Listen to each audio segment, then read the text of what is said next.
사랑하는 성도님들과 함께 나눌 말씀은 사무엘하 11장 6절에서 27절까지의 말씀입니다. 핵심적으로 살펴볼 말씀은 8절, 14절에서 15절까지의 말씀입니다. 그가 또 우리아에게 이르되 내 집으로 내려가서 발을 씻으라 하니 우리아가 왕궁에서 나가매 왕의 음식물이 뒤따라가니라. 아침이 되매 다윗이 편지를 써서 우리아의 손에 들려 요압에게 보내니 그 편지에 써서 이르기를 너희가 우리아를 맹렬한 싸움에 앞세워 두고 너희는 뒤로 물러가서 그로 맞아 죽게 하라 하였더라. 오늘 말씀을 통해서 우리가 생각해 봐야 할 주제는 우리가 범죄하였을 때 어떤 결과가 올 수 있을까입니다. 우리가 죄를 지었을 때 어떤 결과가 올 수 있습니까? 우리가 신앙생활을 하면서 죄를 짓지 않은 것이 중요하지만 이것만큼 중요한 것이 죄를 짓고 난 이후에 어떻게 반응해야 하는가입니다. 죄를 짓고 난 이후에 우리가 잘못 반응하면 오늘 본문에서 다윗의 모습이 보여주는 것처럼 더 큰 문제를 가질 수 있습니다. 우리가 범죄하였을 때 어떤 결과가 올 수 있습니까? 우리가 지은 죄를 숨기려 하고 죄가 또 다른 죄를 낳습니다. 우리는 우리가 지은 죄를 숨기려고 할 수 있습니다. 오늘 본문 4절의 말씀에 보면 다윗이 사자를 보내어 저를 자기에게로 데려오게 하고 저가 그 부정함을 깨끗게 하였으므로 더불어 동침함에 저가 자기 집으로 돌아가니라. 본절의 말씀에 보면 다윗의 행동이 상당히 은밀하게 이루어집니다. 다윗은 밧세바와 동침을 하고 난 이후에 사람들이 자신의 행동을 알지 못하도록 그 여인을 다시 집으로 돌려보냈습니다. 그리고 아무 일도 없었던 것처럼 살아가고 있었습니다. 아무도 보지 못하고 아무도 알지 못하는 가운데 철저하게 비밀이 은밀하게 진행되었습니다. 왜 이렇게 비밀리에 행동하였을까요?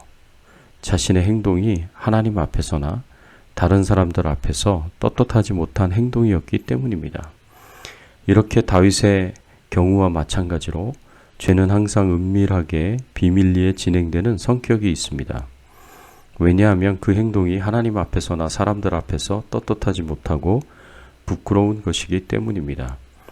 그래서 우리는 죄된 행동을 하더라도 은밀하게 아무도 알지 못하는 가운데 행하려고 하고 또한 우리의 행동을 숨기려고 합니다. 그런데 이것이 문제입니다. 죄된 행동은 이것이 드러나고 발각되지 않는다면 아무도 모를 것이라고 생각하기 쉽기 때문입니다. 이것은 아주 큰 오산입니다. 우리가 아무리 은밀하게 행하였고 숨기려고 하여서 나 외에는 아무도 모르고 있다고 할지라도 그 죄가 영원히 드러나고 발각되지 않는다는 이렇게 생각하는 것은 잘못된 생각입니다. 우리가 철저하게 속여서 아무도 모른다고 하더라도 하나님 눈만큼은 피할 수가 없으며 속일 수 없기 때문입니다. 생각해 보십시오. 우리 중에 어느 누가 하나님의 불꽃 같은 눈을 속이며 죄를 은밀하게 지을 수 있겠습니까? 그렇게 할 수 있다고 생각하는 것 자체가 잘못된 생각입니다. 성경에서 보면 아주 은밀하게 아무도 모르게 죄를 행하여서 자신의 행동을 아무도 모른다고 생각하였던 최초의 사람이 있었습니다. 누구입니까? 가인입니다. 가인은 하나님께서 아벨의 제사만 받으시고 자신의 제사는 받지 않는 것을 인하여서 대단히 분노했습니다. 그래서 하루는 아벨과 자신만이 들판에 있고 아무도 보는 사람이 없을 때 가인은 아우 아벨을 쳐서 죽였습니다. 가인은 이러한 자신의 행동을 아무도 알지 못하리라고 생각했습니다. 그래서 창세기 4장 9절에서 10절의 말씀에 보면 가인은 하나님의 물음에 이렇게 대답합니다. 여호와께서 가인에게 이르시되 네 아우 아벨이 어디 있느냐? 그가 가로되 내가 알지 못하나이다.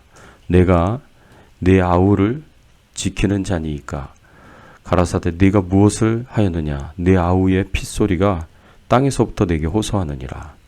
하나님께서 네 아우 아벨이 어디 있느냐라고 물으셨을 때 가인은 내가 알지 못하나이다. 내가 내 아우를 지키는 자니이까 라고 대답하므로 자신의 죄를 숨겼고 하나님마저도 속이려고 하였습니다. 그러나 이러한 가인의 생각은 잘못된 생각입니다. 결국 가인의 죄악된 행동은 하나님에 의해 밝혀졌고 가인은 이러한 자신의 행동에 대해서 하나님의 형벌을 받아야만 했습니다.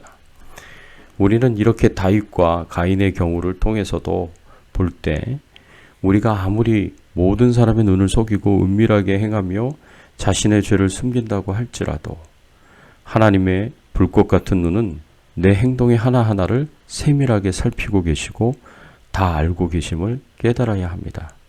그래서 아무리 죄의 유혹이 있다고 하더라도 우리 성도님들은 하나님의 불꽃 같은 눈으로 나를 지켜보고 계심을 기억하시고 그 유혹을 이기고 승리하시기를 바랍니다. 두 번째로 우리가 지은 죄는 또 다른 죄를 낳습니다. 아무도 모르게 행한 범죄였지만 그 범죄는 결국 들통나게 되어 있습니다. 왜냐하면 밧세바가 잉태하였기 때문입니다. 이제 다윗이 순간적인 쾌락을 쫓아서 사람들의 눈을 속이고 하나님을 속이려고 은밀하게 행한 그 범죄는 곧 밝혀지게 될 것이고 다윗은 모든 백성들 중에서 최대의 수치와 모욕을 당하게 될 것입니다. 그리고 다윗의 이러한 행동은 율법적으로 보면 돌로 쳐서 죽여야 하는 죄악입니다. 속죄죄와 속건죄로 용서받을 수 없는 죄악입니다. 이러한 것을 생각한 다윗은 자신의 죄가 드러남으로 해서 수치와 모욕을 당할 수 없다고 생각하고 또 돌로 쳐 죽임을 당할 수 없다고 생각하는 것 같습니다. 그래서 어떻게 행동합니까? 죄가 죄를 낳는 행동을 합니다. 다윗은 또 다른 죄를 행하는 것을 볼 수 있습니다. 다윗은 전쟁터에 나아가 있는 우리아를 불러들여 그로 하여금 아내 밧세바와 동침하게 하여서 이미 밧세바가 잉태한 아이가 우리아의 아이인 것처럼 속이려고 하였습니다. 8절의 말씀에 보면 그가 또 우리아에게 이르되 네 집으로 내려가서 발을 씻으라 하니 우리아가 왕궁에서 나가매 왕의 음식물이 뒤따라 가니라. 다윗은 우리아에게 집으로 내려가서 쉬라고 말하며 왕의 음식물들을 뒤따라 보냈습니다. 다윗이 이렇게 행동한 것은 얄팍한 술수로 자신의 죄를 끝까지 숨기려고 한 행동이었습니다. 다윗은 우리아가 집에 내려가서 쉬면 자신이 밧세바를 범하고 아기를 가지게 한 것을 숨길 수 있다고 생각했습니다. 그래서 우리아를 속이고 수많은 백성들을 속이고 하나님까지 속이려고 하였습니다. 이렇게 다윗은 자신의 죄를 숨기기 위해서 인간의 얄팍한 수수로 거짓말을 하였습니다. 다윗의 죄는 역시 또 다른 죄를 낳았습니다. 다윗은 더 큰 죄를 범하게 됩니다. 다윗은 당연하게 자신의 얄팍한 술수가 성공하리라고 생각하였지만 그래서 영원토록 자신의 죄가 숨겨질 것이라고 생각했지만 상황은 그의 뜻대로만 되어가지 않았습니다. 왜냐하면 우리아가 집으로 돌아가 밧세바와 동침하려고 하지 않았기 때문입니다. 다윗은 여러 차례 노력하였지만 실패하고 맙니다. 그래서 다윗은 이제는 아예 우리아를 죽이려고 악독한 계획을 세웁니다. 오늘 본문 14절 15절의 말씀에 보면 아침이 되매 다윗이 편지를 써서 우리아의 손에 들려 요압에게 보내니 그 편지에 써서 이르기를 우리가 우리아를 맹렬한 싸움에 앞세워 두고 너희는 뒤로 물러가서 그로 맞아 죽게 하라 하였더라. 우리아를 맹렬한 싸움에 가장 앞에서 싸우게 해서 죽게 만들도록 명령을 내렸습니다. 요압은 다윗의 명령을 따라 행동하였고 결국 우리아는 죽음을 당하였습니다. 그러자 우리아의 아내를 자신의 처로 삼아 왕궁으로 데려온 것을 볼 수 있습니다. 다윗은 간음죄보다도 더 큰 죄인 우리아를 죽인 살인죄와 남의 아내를 빼앗은 도적질을 행하였습니다. 이러한 다윗의 경우를 볼 때에 우리는 죄가 죄를 낳는다라는 것을 알 수 있습니다. 우리는 이러한 죄의 성향과 특성을 잘 알고 있어야 합니다. 우리가 죄를 짓지 않으려고 노력하는 것도 중요하지만 연약하여 죄를 지었다고 하더라도 그 죄를 숨기려고 하지 말아야 할 것입니다. 숨기려고 한다면 반드시 죄가 죄를 낳기 때문에 또 다른 죄를 짓게 되고 더 큰 죄를 짓게 됩니다. 가장 좋은 방법은 먼저 우리 죄를 하나님께 회개하는 것이고 우리가 지은 죄에 대해서 책임을 지는 것입니다.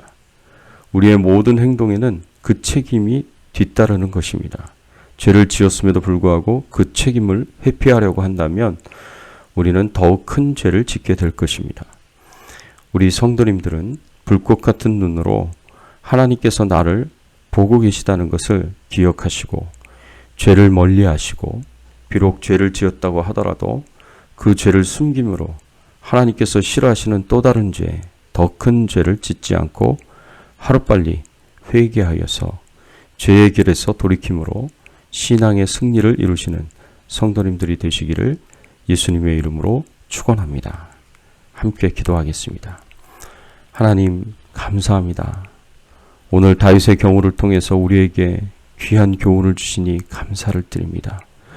우리가 지은 죄는 숨기려 할 수 있고 그렇게 숨겨진 죄가 또 다른 죄를 낳게 되는 것을 보게 되게 하시니 알게 하시니 감사를 드립니다. 하나님, 우리가 죄를 지으면 항상 하나님 앞에 나아가 겸손히 회개하고 하나님의 용서하심을 구하고 하나님의 인도하심을 구할 수 있는 저희들의 신앙이 되게 하여 주시옵소서. 하나님의 용서를 받아 깨끗게 되게 하시고 정결하게 되게 하시고 또 거룩하게 될 수 있도록 은혜를 베풀어 주시옵소서. 하나님, 오늘 하루도 동행하는 하루 되게 하시고 주님의 나라와 영광을 위하여 살 수 있는 오늘 하루가 되게 하여 주시옵소서. 저희들의 건강을 지켜 보호하여 주시고 생업과 가정과 자녀들을 하나님 축복해 주시옵소서. 예수 그리스도의 이름으로 간절히 기도드리옵나이다. 아멘.